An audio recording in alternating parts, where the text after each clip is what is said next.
Ghostly Greetings, fam. It's your boy Pruitt. Holler at me. We're going to talk about The Nice House on the Lake, this is volume 2, volume 1 and volume 2. These are some incredibly dark books for graphic novels. I really like them, but they're incredibly dark for graphic novels. I'm very inexperienced with graphic novels, but I do want to get more experience with graphic novels. But I am a fan of literature, and I know literature is dark. So there's this dude named Walter. I think that's him right there.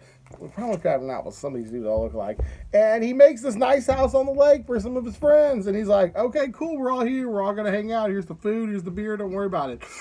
Then you find out later that night at a pool party, the world's ending and there's demon alien things that are killed everybody for the most part. And like the world's on fire and there's resistance groups. And yeah, pretty much things have gotten as dark as they could get. And he's like, yeah, our people are kind of destroying your planet, but I brought you all here to have this nice house, and you're going to live the rest of your days out here.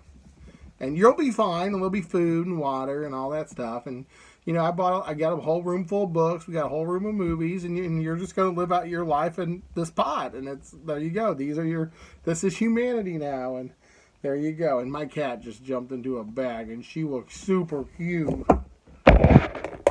Look at that. Aw, that's super cute.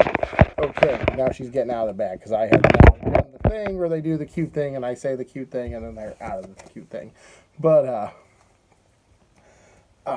so, yeah, it's a really small cat. Free comment. That is a very small couch. I got that like for $100 online and I know why it was $100. But there's these statues that you can touch, and each person gets a symbol, and there's a mystery around it, trying to figure out who, what, and why, and it was a lot of fun. It was incredibly dark. There's some really cool art. Like, as you can see in this picture here, there's a bit of a mystery. It's like each person gets their own symbol, and there's a stone to correspond with them and where they're from. And they're trying to like get a lay of the land, trying to figure out who and what Walter is and what they can do to abide or stop the end of the world. But it brought a question up. Let's say the world was ending and there's me and my friends and we're just at the house. And we're like, okay, this is it. It's just you guys and the world has ended.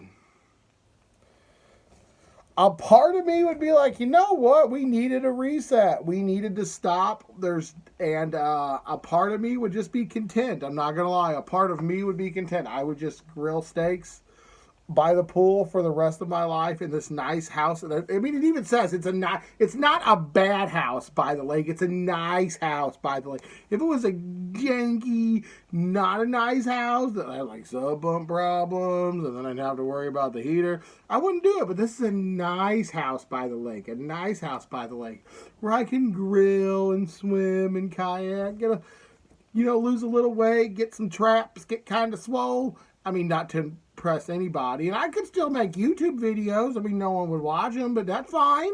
A part of me would be content. I'm not going to lie.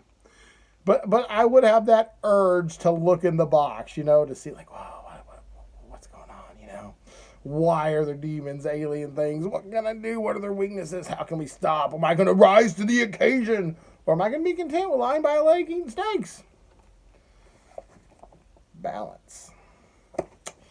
Yeah, but the artwork is cool. But I will say that in book 1, I was thoroughly wrapped. I read this thing cover to cover. It's a graphic novel, so let's keep that in mind. But I was enthralled. I couldn't fucking get to the next page quick enough. I'm like, what's going on? I'm looking at all the artwork, and I'm like, oh my God, this is amazing.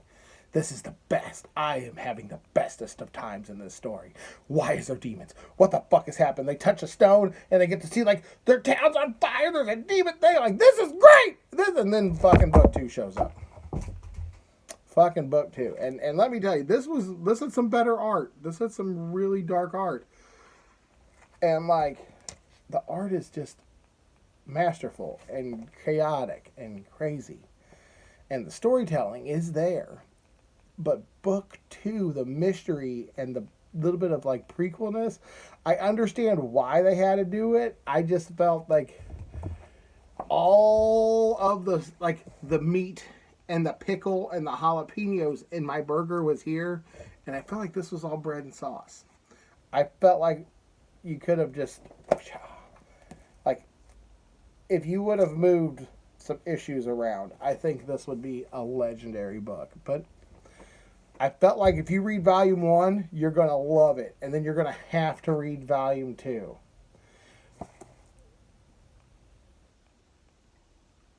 But I mean, you could read volume 2 first, technically, like the first issue of volume 2, and then be like, eh.